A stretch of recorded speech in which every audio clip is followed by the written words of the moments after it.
All right, welcome everyone. Thank you for joining us this morning. We're excited to present to you a great webinar today. The topic for today is, of course, building leaders from within, upskilling and empowering your team. My name is Drew Tad. I'm the marketing director here at DecisionWise. Myself and the rest of the marketing team will be behind the scenes today to help facilitate questions and moderate the chat. Just while people are filtering in, I just have a couple of announcements and notes. This webinar does qualify for SHRM and HRCI continuing education credits. If you're attending live, we will email you these credits right after the show. Just to introduce our hosts. So our first host is Matthew Wride. Matt is the president at DecisionWise. As the president of DecisionWise, Matt leads a team of experts in assisting organizations of all sizes to cultivate robust employee experiences through innovative software, people analytics, data, and professional insights. With over 8 years of experience in this leadership role and more than 15 years in the domains of corporate law, taxation, and private equity, Matthew brings a wealth of knowledge and expertise to the table. In addition to his executive role, he's an accomplished author, speaker, and board member dedicated to disseminating his knowledge and insights to a broad range of audiences and stakeholders.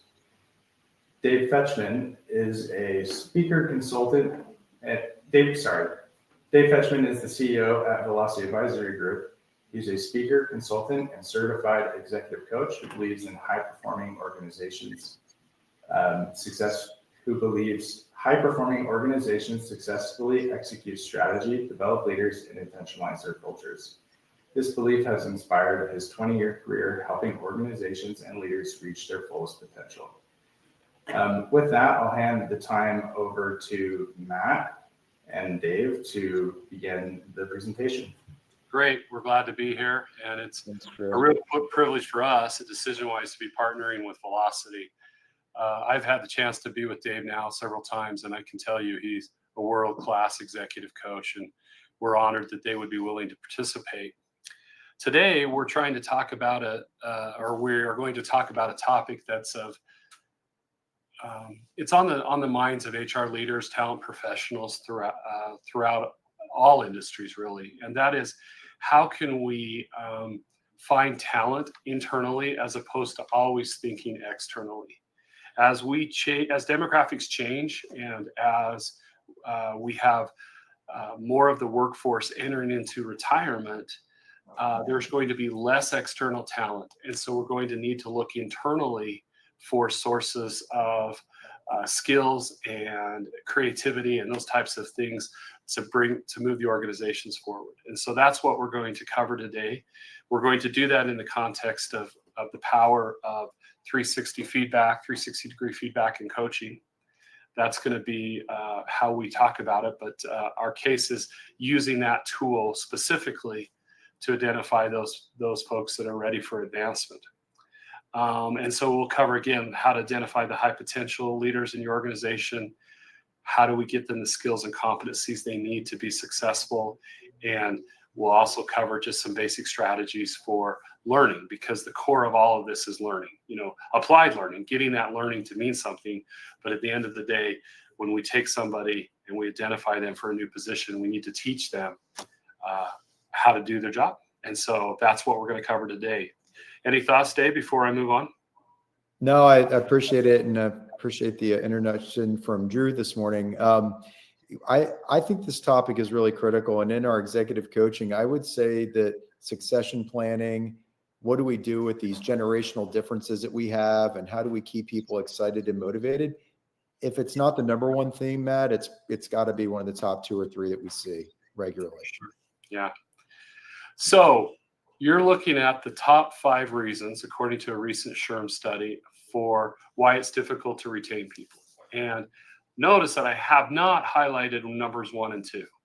And that's because those are always going to show up on every survey, in every focus group, on every type of feedback we receive. And in some ways, those are difficult for organizations to manage. We all want to pay top dollar. but it's hard for us to manage that. And so same thing with personal reasons. People leave or decide to exit organizations for a variety of reasons. And sometimes we can't help the fact that maybe their spouse is ill or needs some extra care. And so those things we can't really deal with. But when we get to numbers 3 and 4, which I bolded there, those are the things we can control. And that's what we want to focus on today. Number 3 being poor people managers and leaders. And number 4 being limited advancement opportunities. And that's what we're here to talk about. How do we improve our leaders? How do we make them more effective? And how do we grow them into the positions that we need for the future? This is what we can control. I wish we could pay more.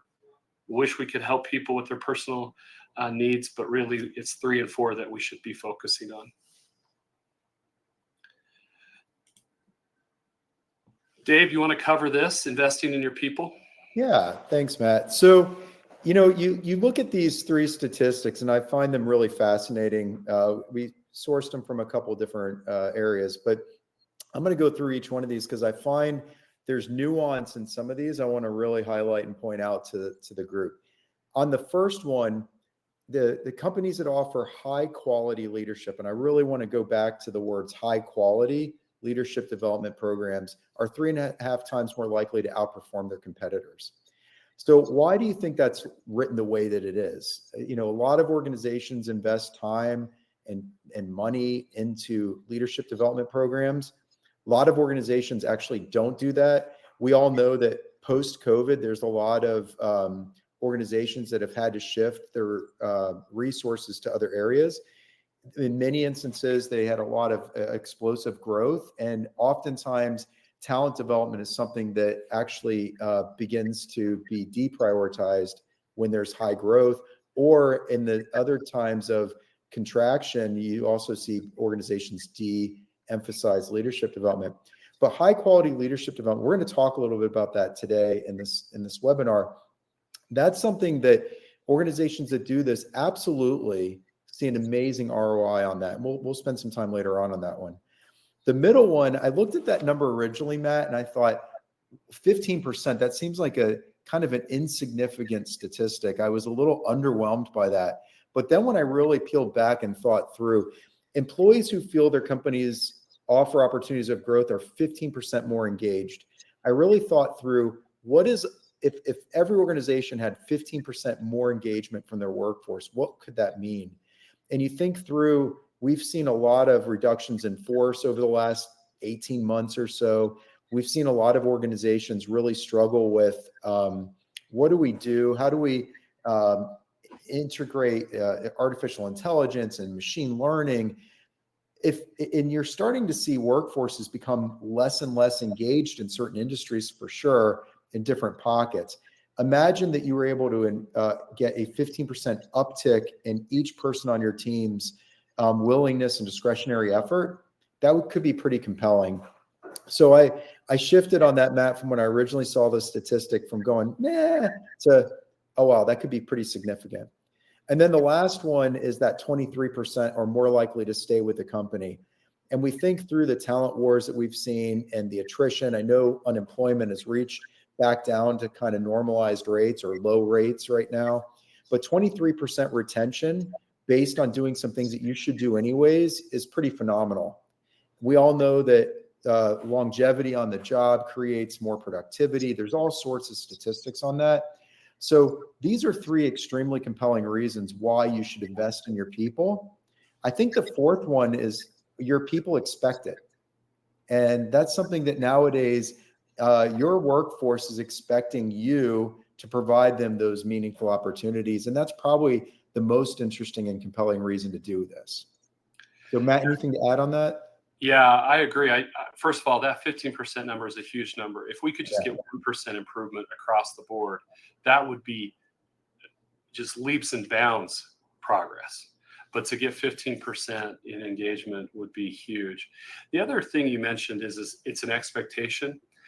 Employees keep score, and they learn how much you value them by what you invest in them. And pay is important. But once you cross a certain threshold, you've taken pay off the table. It's these other activities that demonstrate your commitment, and it's how they feel valued. In some ways, it's more important than handwritten cards or breaks in the snack or snacks in the break room. This is where they feel like I'm getting better. And no one comes to work and just says, hey, I just want to be average. Everybody comes and says, I want to get better and I want to be above average. And when we invest in them, we signal to them that they matter to us.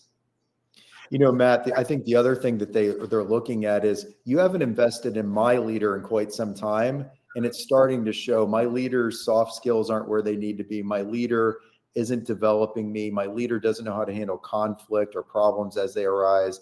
They're not holding my peers accountable. There's all sorts of things that they're also paying attention to, not just about themselves, but the people that are leading them. For sure. And you mentioned the word soft skills. We used to identify hard and soft skills, but there's no such thing anymore. It's expected that you be a good communicator, that you have empathy. I don't know if we should keep using the term soft and hard anymore. Yeah. Because they're all hard. They're all vital. That's the new world we live in. Gen Z and the millennials bring a new set of expectations to the workforce, and you have to be well-rounded. You just can't be a good organizer. You need to be a good communicator, and you need to be an empathetic listener, and so on. Yeah, we'll talk a little bit later about the generational divide and some things that your organization can do to bridge that are no cost or low cost solutions. So, For sure. All right, well, let me move on. So we talk about these high potential employees, and we act sometimes as if they're elusive or hard to identify. And I wish that they wore a sign on their forehead that would say, hey, I'm one of those. But last I checked, most high potentials don't do that. So what are some things you should look for? And I'll give you a little extra one, at least in my opinion, that is really the easiest tell, if you will. But there's a few things on here. One, these aren't just your highest performers. A lot of times your high potentials haven't gathered the experience yet that they need to be high performers. Doesn't mean that their potential isn't there. It just means that they haven't been able to couple their experience that they brought into that role with the experience that they've gained on the job just yet. So high potentials aren't always the highest performers yet, but they do have the capacity for growth. Number two, how do they interact with their colleagues and their teammates?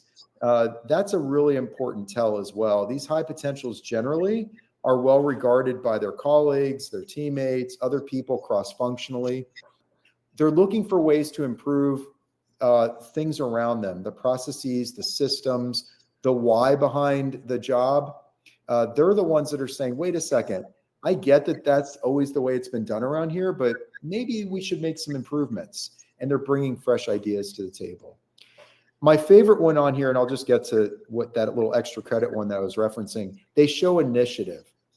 And what's the thing that I look for, and a lot of the leaders that we coach and work with look for? That's that they give discretionary effort. They don't do the bare bones minimum that would say that they did a nice job. High potentials go above and beyond. And again, when you're looking at generational differences, that is something that we are seeing from one generation to the next, the definition even of discretionary effort. I worked 41 hours this week. You should be really happy with my contribution. That's some of the things that we're beginning to see. So what is it that they're doing that maybe more than what was initially asked, that's adding real value to your organization or to your clients? Those are things to keep an eye out for. And then lastly, these are the folks that are saying, I want you to invest in me. I'm looking for ways to invest in myself. So I'm going to take it upon my own shoulders to take charge of my development and move the ball forward. So these are some of the things that you can, instead of that sign on their forehead, Matt, these are some of the things that you can look for to identify this population. For sure. And one comment, you mentioned the extra credit one, which is show initiative. We have to get better as organizations in not just defining discretionary effort only in terms of hours, but in terms of value, creativity, because that's what the next generation may be bringing. So we need to be aware of that, and that's where guided learning, coaching, and some of the tools we're going to talk about really come into play. Another point too is that we have to identify earlier than we think. These folks don't just pop up and suddenly bloom like a flower and it's easy to go identify them. You have to start sooner and make sure that they have a breadth of experiences necessary to have the soil and the nutrients they need in order to blossom into that leader that you want. And so the process starts sooner than we might expect. So we're going to dive into essentially what we offer at DecisionWise, which is using 360-degree feedback to guide leadership development and to improve the quality of executive coaching and consulting, which is what Dave's firm does.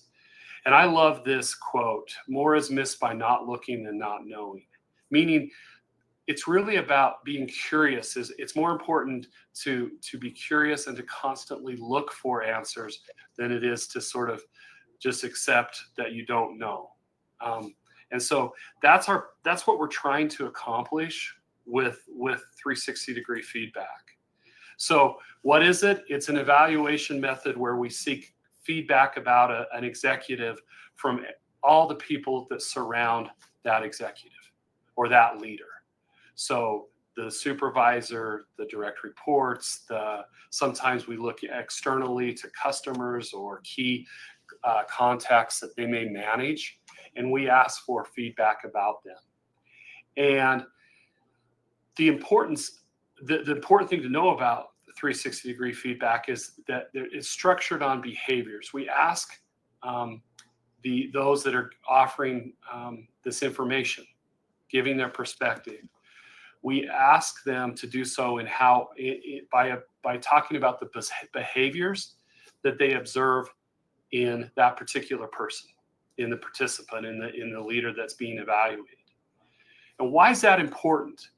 Well, we don't know what goes on inside the head of someone else. I'm really good at telling you what I think. I can tell you in a survey, a focus group, something like that. I can tell you how I feel. But I can't tell you, right now I have no way of truly telling you what Dave feels on this, okay? But I can tell you if I see Dave doing things. I can see if Dave takes the time to mentor and support others. I can see if Dave uses written agendas in a meeting to make sure that they're more effective. We can ask people about the behaviors that we observe, and that's the best way we can that's the best way we know of gathering feedback from those external to the leader. Okay, what does it get for us? Enhanced self-awareness, the ability to communicate better, and the chance to identify development needs. And the most important of those is, and my favorite, is enhanced self-awareness. One of my all-time favorite articles in Harvard's Business Review was that self-awareness may be the most important skill one could have. In fact, I think the title of this article was "Why Self-Awareness May Be More Important Than an MBA." Yeah. Right? The fact is, if you're self-aware, you can learn and you can grow. And especially when you pair self-awareness with mentoring from a coach, that's supercharging it. That's really taking it to the next level. But 360-degree feedback, again, from a survey science perspective, and what we do is really the best way to understand what's happening with a leader. We just get the best feedback from the most reliable sources.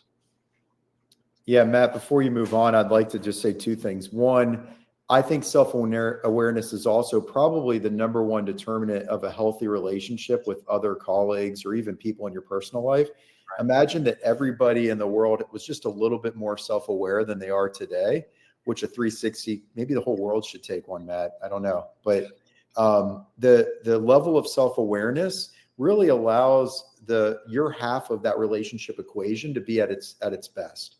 So that's one thing. The other thing that we have found, we generally, when we're coaching a leader, not just executives, but any leader, we share with them a whole list of benefits that they get from that coaching engagement. And number one thing that almost everybody says that they want is to help them identify blind spots and areas of vulnerability. And if you think about that, it's a blind spot by the nature of the world. They don't know what their blind spots are without some sort of assistance. And generally, if I don't use a written agenda, using your example, Matt, generally some people are a little nervous to share that feedback directly outside of a form of a 360 or some other way to invite them to share that feedback. So this is a great way to really help anybody that you know gain awareness about themselves in a productive and safe way that allows that leader to get better, improve their self-awareness, and incrementally look for ways to improve. So I'm 100% in agreement with you, Matt, that this is a great solution. What's interesting, Dave, and you'll know this from all your executives that you coach, the higher you move up in the organization, all the other natural forms of feedback, they start getting less and less because no one wants to offend the boss. Right. And so when you get the 360 is important and really powerful at that executive level because it's a formal process. We group answers together, so we try to maintain some level of confidentiality. And if the leader gets behind it and says, no, I really want you to take this opportunity, I really want to hear your feedback, it can be really powerful, and it can break down the tendency that we have to not pass bad news on up the chain of command.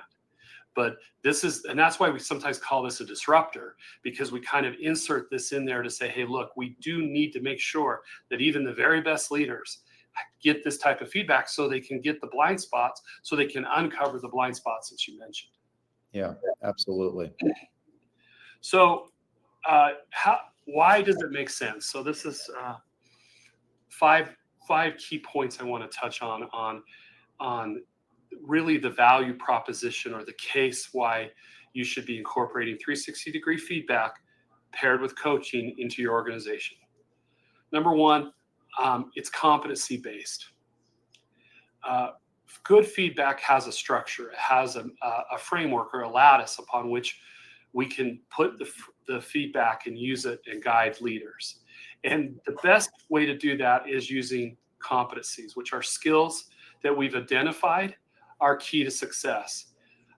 If your organization doesn't have a competency strategy, hasn't taken the time to do some competency design at all levels, it's something you should really look into, because it's a way of signaling very clearly what matters to the organization at various levels of leadership. And it changes. You might have very tactical elements at lower levels, frontline managers, for example, and that may shift to strategic and people-focused elements the higher you move up inside an organization.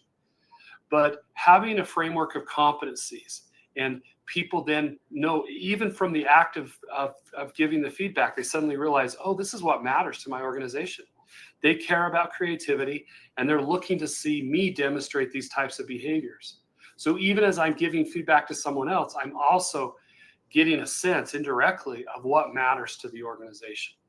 Mm-hmm. So I'm a big believer that it needs to be competency-based, and that's an advantage of 360-degree feedback, rather than just saying, tell us about this leader, which is subject to a lot of biases and particularly recency bias. This one at least says, hey, have you observed this leader doing X?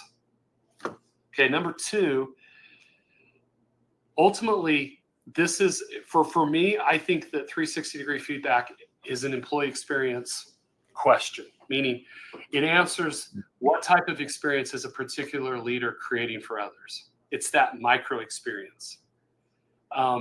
And is it the right experience? That's the power of 360-degree feedback. And so when we understand that we have some blind spots that are detracting from the experience we want to create, or maybe that we do some things pretty well that we didn't realize and we want to invest more in those activities, it helps us understand that experience at the micro level.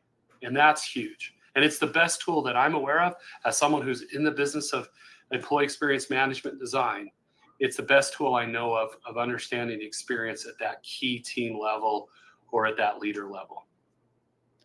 Next. Before you move on to number three, Matt, I think number two is really interesting because now organizations have shifted either from fully co-located like they were pre-COVID. Everybody went fully remote for a long time. Now organizations are whatever they are. They're hybrid workplaces or back in the office or fully remote still. But these experiences can really differ based on where the employee's working and how they're interacting with their leader and how they're interacting with their colleagues. We're seeing a lot of different outcomes for the employees nowadays on Mondays and Fridays when they're working from home versus Tuesday, Wednesday, Thursday when they're in the workplace. So this one's really, really interesting. And leaders, I don't know, think enough about the experience that they're creating for their employees or even the people around them. So I love that you added number 2 to the list. Yeah, Dave, and you make such a salient point, which is we need to measure our experience more than we used to.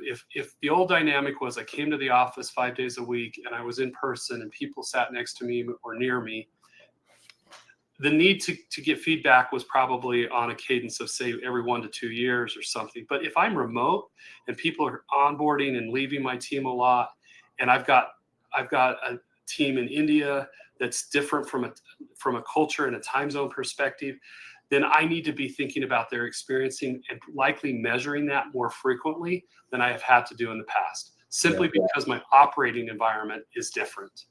Yeah, great point. So number 3, it provides context for learning and development questions. I love 360-degree feedback because it creates meaningful conversations. If a coach has access to the report, they're able to sit down with that executive and really say, hey, why is this happening? You've got this feedback from a group of team members. What's going on here? Why are you being perceived this way? And you can have some really rich conversations, and you'll begin to identify either strengths that you want to continue to invest in, or you may find 1 or 2 areas that you could close the gap on. And so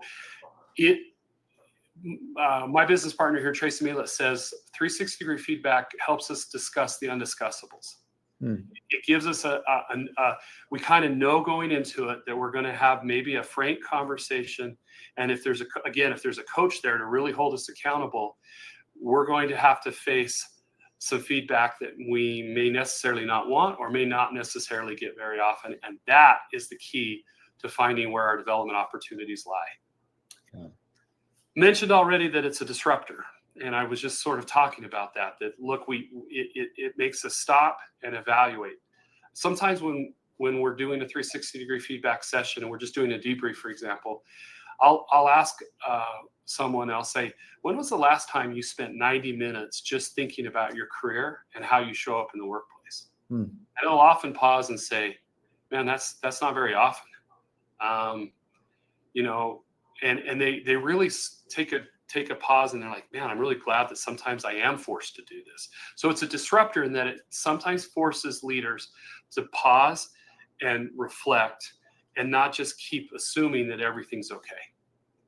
And then this one has been kind of layered throughout the 4 previous points.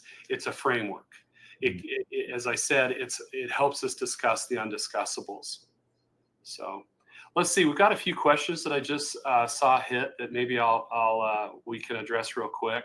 All right. One from Dawn. It says, it seems since COVID, the employment pool has changed completely. There is a mentality that I, as an employer, owe more and should expect less. How do we get out of that rut? What do you think?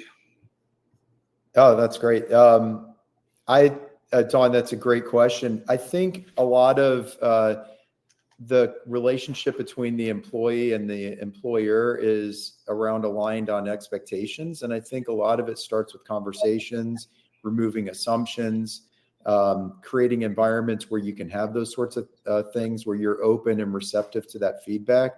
So I think, Dawn, it's a really, really good question. And I think that a lot of it is a cultural phenomenon. And we're going to talk actually a little bit about culture here in a few minutes, but great question. I would say it starts with dialogue, open listening, and of course, it's the organization's responsibility to make that a safe and inviting opportunity. I'll take the next one, Dave. It's a question from Alan about sometimes it feels that employees only express negativity on 360-degree feedback, and how can we change that? A lot of that is in design. We can get better at designing instruments that ask us to make sure we frame positive feedback. And so that's on me and my team to help organizations design the very best instruments, assessments that we can.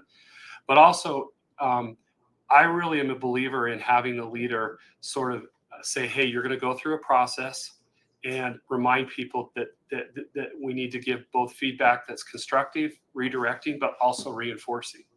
Because leaders need to know where they're succeeding just as much as they need to know where they might need some improvement. Because a strengths-based approach is just as, it may be more valuable than just trying to find all the gaps and fix them. So, and then the last one from Bob is he's seen lots of 360 companies who do this, but without the coaching, and so it hasn't been as well received. They've left the company resentful and not understood. He says, can the two of you please comment on how best to ensure that 360 feedback elevates the individual and the organization through coaching? Well, Dave, you're a coaching expert. What do you think? Yeah, I agree with Bob on that question. And I would share with you, one of the things that coaching brings is objectivity and perspective to that. Imagine that you're getting feedback for the first time that was a blind spot, like we've talked about, and it was feedback that you weren't ready to hear. So having a coach walk you through that makes it productive, as opposed to them resonating or marinating in the negative. We usually start off a coaching conversation, and all of you on this call should think about this if your organization does 360s, walking that recipient through the SHRM model. I'll just go through it really quickly. It's an acronym. It means that they're going to be surprised, then they're going to be angered or annoyed, then they're going to rationalize the feedback, and then hopefully, not always, but hopefully move towards acceptance. And then if a Sarah with an H would be seeking help, right? Looking for help. So what I would tell you is oftentimes without the coaching element to it, they get stuck in that rationalization. Oh, that employee didn't have a good mid-year review. Oh, that person's on a PIP, or that group of people just got shifted into whatever. And they rationalize the feedback, as opposed to reflecting on it, accepting it at some sort of level of truth, and then creating an action plan to work from. So I think the coaching is an important element. Even if it's not through a professional firm like Velocity, your organization should be guiding the people through their results, whether they look for external coaching or not, because without that, sometimes the feedback can be jarring for the recipient. And I would just add that if you, because of budget constraints, you're not able to use an outside professional firm like Velocity, you can still use Velocity to help train internal coaches. Yeah. It's still worth investing in teaching people how to go through the process of coaching others. And so that's the next best thing. I think the best thing is when you can bring outsiders who can be objective and safe. But if you can't, at least get them trained from a firm like Velocity to know how to give this feedback and how to help people move past that rationalization stage. Yeah. All right. Well, I'm going to move on to developing these employees, and we've thrown the words high potential in there, but really, I think we could even remove that descriptor and just say, how should you be developing employees in 2024? Because adult learning is changing. It's changed a lot with technology and access to information.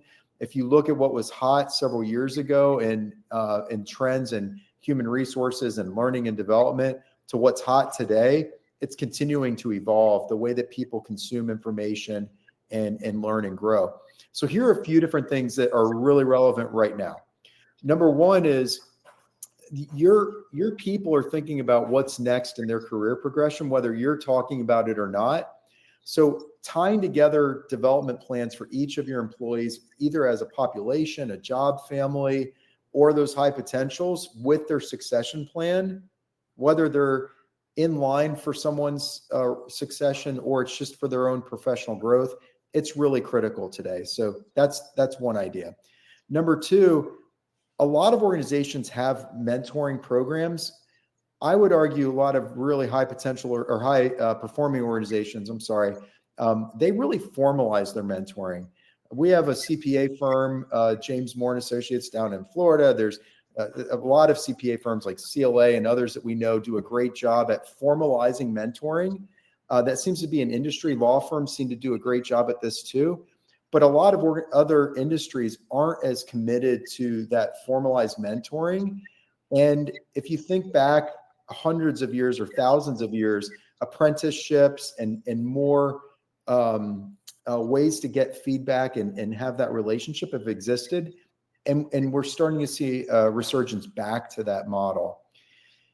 Anyone curious what 70-20-10 means? I'll explain it to you.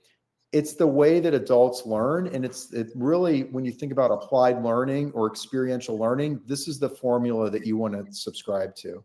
So what the formula is 70% of the way that adults learn is through experience.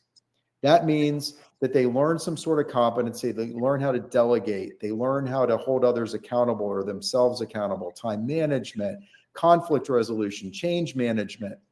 Whatever that skill is, they need to be able to practice it for it to stick. So that's the 70%. 20% is more around informal learning or exposure. So me watching Matt do it, watching what works for him and adopting those. You think through like culinary schools, there's a lot of exposure to more senior people that are learning or practicing those skills. And only 10% of the way that people learn is actually like classroom or formal learning, similar to what we're going through today. So this model, you should adopt a longer learning path for your employees, and it should be rooted in a blend of experience, peer-to-peer feedback or exposure, and that structured learning. And that's an evolution that we're starting to see a lot of organizations gravitate towards. Yeah, I'll make these. Oh, go ahead, Matt. Point out the best, and one of the great ways of measuring experiential learning is to ask people, hey, how's it going for this person, right? You know, that's what we're asking about. What is your experience like with that person? So then we can really tailor the learning in that 70% bucket where we know it's most effective. Yeah, absolutely. One of the things that I love, these high potentials, I'm going back specifically to that population. They don't want to be in the herd or the pack with everyone else. They want you to give them stretch assignments. They want you to give them meaningful work. They want to work with people outside of their department to learn and gain broader, more rounded experience. So give it to them. Create projects that are cross-functional where you have 2 or 3 people on a task force, assignments that will challenge them, that they have to think harder and be more resourceful to pull that assignment off. Your high potentials want that. They're used to the challenge, and they need that from their employers as well. The last 2 around job rotations. Some industries, like our friends in healthcare, we see that a lot, where they'll not just rotate from role to role, but they'll rotate from hospital to hospital. My background is in banking. I did that early on in my career. I sat behind the teller line. I sat in the retail branch, the commercial branch, investment side.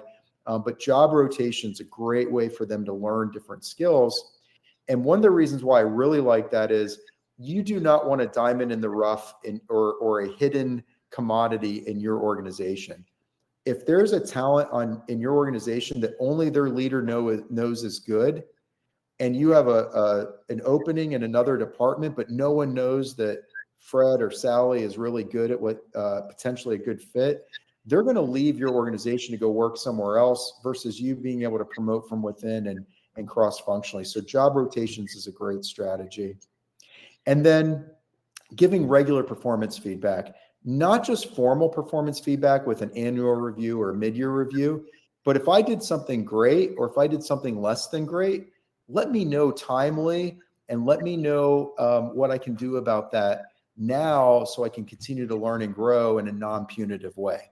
Because if you only wait to share with me the things that I need to do to improve annually, you're missing the moment, and I'm not going to have a chance to respond accordingly. Matt, any thoughts on that? Yeah, just on that regular feedback, we probably underestimate the amount of feedback we ought to give by a factor of 3. We just don't ever communicate enough. And so you have to rely on the formal processes to make sure that it happens and they serve as a backstop.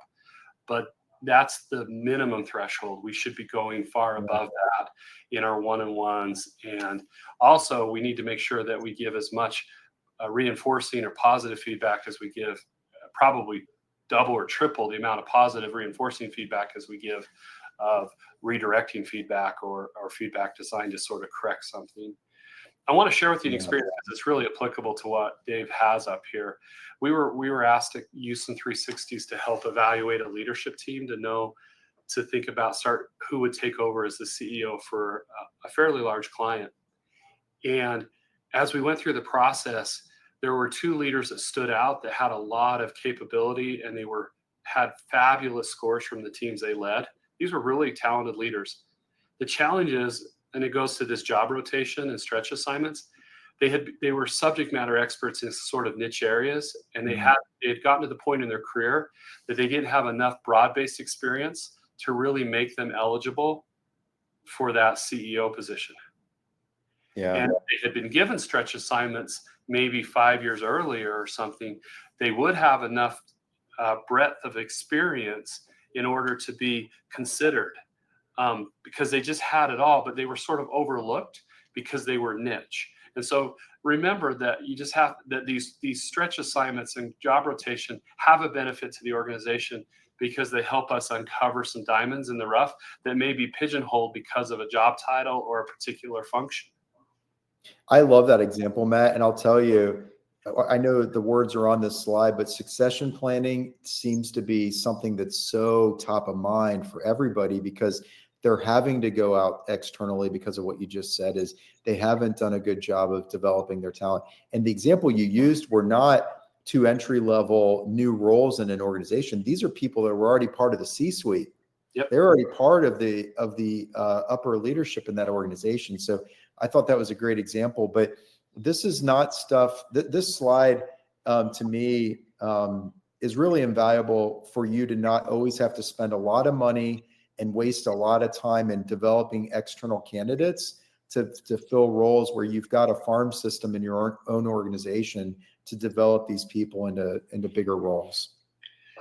And one last thing that I appreciate you bringing up and mentioning for our audience is that this needs to be something deliberate and have a process associated with it. It's not just one of those things I'll know it when I see it. Yeah. So this star employee is just going to shine, and we'll know who to go and promote next. It rarely works that way. Yeah, I agree. That's probably a good segue to the culture, right? Right. Yep. Don't let your leading lead to knowledge. Let your learning lead to action. And great leaders are not born and they're not discovered, they're built. And I think you know that as well as anyone.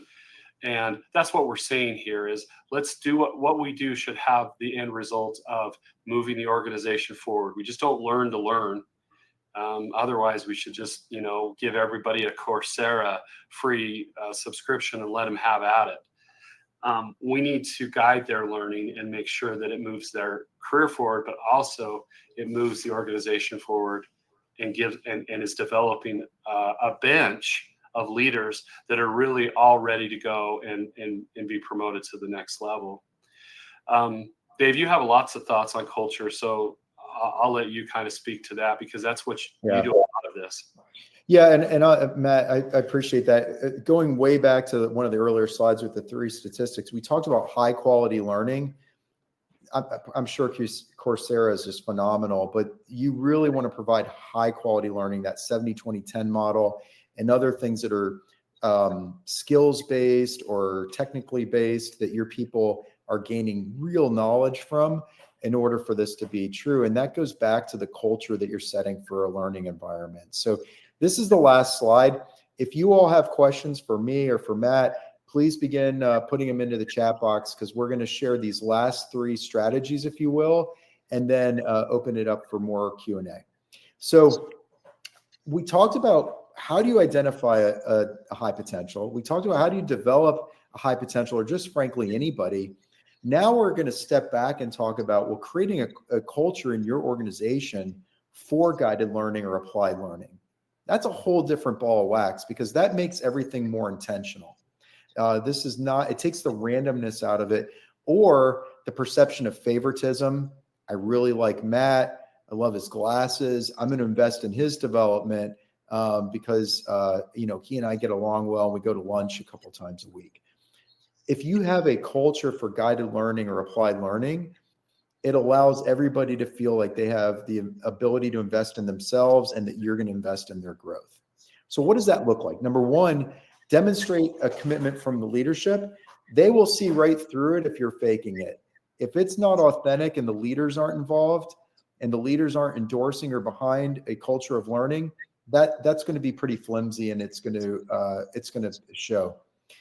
Learning as a core value. I love this one.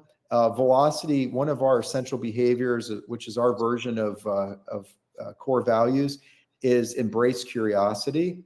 So we literally regularly recognize people that take it upon themselves to grow, or we find ways to help them grow. So that's something that you should really consider for your organization, is how do you formalize that as a value? It doesn't have to be one of your core values necessarily, if those are etched in stone, but it should be something that you hold true. And opportunities for employees to share. One of my favorite adages is the best way to learn is to teach. And a lot of times we send our employees to these conferences, we send employees to advanced learning, they're in MBA programs, whatever it is that they're doing to learn and grow. Yet we never talk about that. They gain all this wisdom, but they don't A, apply it, B, able to share it. So we really encourage our clients, hey, when that person goes to that conference, have them come back and present on your weekly huddle meeting. What did they learn at that conference? What were some of the top 5 headlines that they picked up on? Again, the best way to learn is to teach. Last 3 I'll do fairly quickly. Evolve and empower managers to become coaches. One of the things I see, especially in younger tenured employees, and I don't mean that by age, but where they haven't gained 2 decades of experience, is they confuse management and coaching and leadership, and they don't know really how to switch hats. A good management conversation is not the same as a coaching conversation. And we see a lot of leaders tell people how to do something, or what to do minus the how to do it, and helping them develop and helping their mandates be understood and cascaded down into something that those employees can do something about. So managers aren't natural coaches. Coaching is something that you have to invest in. And one of the things I believe strongly in is teach everyone who has a direct report how to coach and develop those people. They should know how to do that. Their employees need that. And your competitors are teaching their managers how to coach. You need to be on board with that as well. What I love about this next one, we talked about mentoring. I won't belabor that. But what we haven't talked about is reverse mentoring. And I was going to share a quick story, Matt. Last week, we got all of our executive coaches together, and we were talking about artificial intelligence and how to use ChatGPT with our clients in a productive way. It was obvious during that call that we're all preaching to the choir. We had no millennials, we had no Gen Zers in that call that could put a blindfold on and really help us understand why this is important and how to do it more effectively. We were clumsy, and we're talking through a topic that's still new and emerging for Velocity, being a little vulnerable. But reverse mentoring is something that's really powerful. The generational divides it's a huge gap, and there's a lot of them between each generation. I'd even argue the generational divide between millennials and Gen Z is broader than people realize. They're very different generations. Reverse mentoring allows people to better understand one another, and our younger generation to feel empowered to help educate and help our more senior leaders grow. And then we talked about this last one earlier as well, is make sure that your learning goals and your competencies that you need of your leaders and your high potentials is worked into their formal performance reviews. That's something that we oftentimes see a major disconnect. The performance review is oftentimes based on like numeric metrics and things of that nature, but not necessarily what those learning goals need to be. Bridging that will make that more relevant and embraced by your people. So Matt, any final thoughts before we move to the Q&A? Well, Dave, I loved your point about coming back and teaching after learning has taken place. I think it's Richard Feynman, the renowned physicist, that said, you don't really understand a subject until you can teach it to an 8th grader. And I think he's really right on that. And I love that. That's such a powerful little tip that is easy to implement, and it's no cost. So really like that one. The other thing I wanted just to mention is it's a quote attributed to John Wooden, the famous basketball coach for UCLA. He once said that coach is really another word for teacher. And in many ways, a good leader is another word for teacher. Teaching the values of the organization, teaching the strategy, teaching how to get better. We all can relate back to those amazing teachers that had an impact in our life. And I think if you want a kind of a shortcut way of evaluating whether you're a good leader, ask yourself if you're that type of teacher, right? That if someone would reflect back and say, I had Mrs. Robinson in 3rd grade, would they also similarly say, when I started my career out, I had Nancy. In fact, this was my first manager, Nancy Robinson. She was amazing. And I have the same kind of positive feelings that I have about my 3rd grade teacher, who also was Mrs. Robinson, as I did with Nancy, my first manager at Deloitte. But I think it's important to remember that learning and teaching are really important aspects of leadership. Leadership isn't about telling people what to do, but about encouraging them through the act of teaching. Love it, Matt. All right, so I think we are at the Q&A. I see that Drew has collected some questions. I have no clue, Matt, how you've been putting those on the screen, which is pretty cool. First one is, how can we ensure that our high potential employees' identification process is unbiased and inclusive?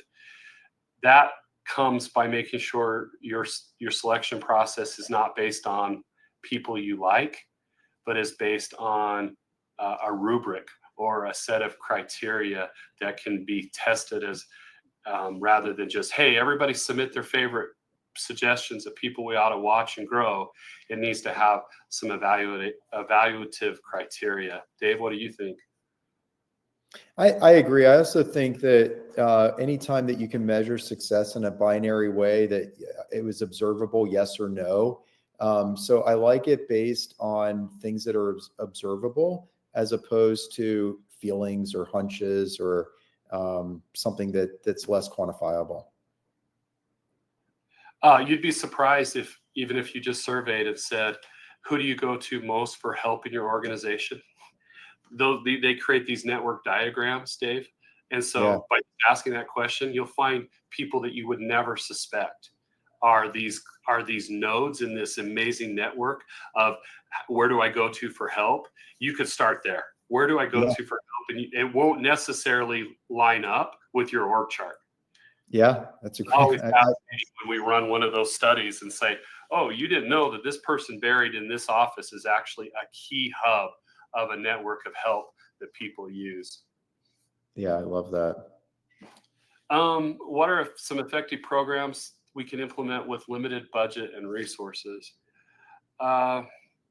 Boy, everything takes, business is a question of scarcity. How do I allocate scarce resources to the right initiatives? So there's always a need for resources, but I think I would start off and just reemphasize the one you taught, Dave, which is have people who learn come back and teach, take advantage of their learning, and then cascade that down.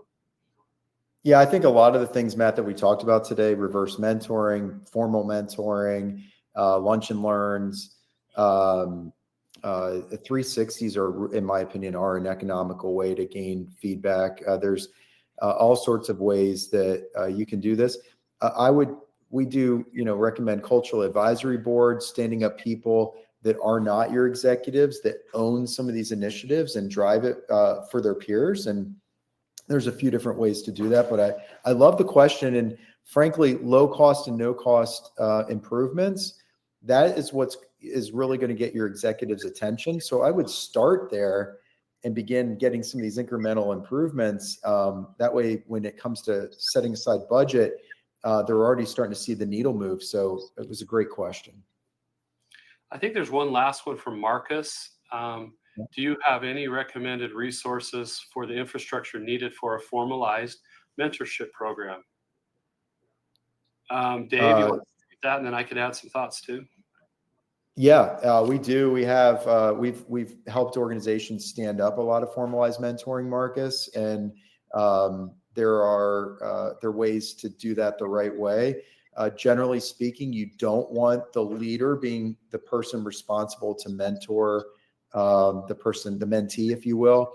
That mentee needs to feel safe and that they can be vulnerable and share any concerns or areas that they can grow where there's nothing punitive around it. So the formality of it is making sure that you're matching people with the wisdom and experience and the right temperament to mentor and groom people that are younger in their careers, that there is no direct performance review connection between the two. But yeah, there's another great question. Yeah, I think we're at time. We have other questions jumping in, and if you want to email them to Drew, we will respond by email to those and get back to you. But we are appreciative of the time that the audience has given us. We love talking about this stuff. And if you want to do a great 360 program, please partner with us. We'd love to help you design a great instrument and give you the software to run them. And Dave is there to give you the coaching and infrastructure you need to make sure you pair a 360 with coaching. Yeah. Well, thanks, Matt. Thanks for your time today. And I also want to echo thanks for everybody hanging in there with us. And we've got all sorts of great resources. So reach out to Drew and we're happy to share. And we'll talk to you all soon. Thanks, everybody.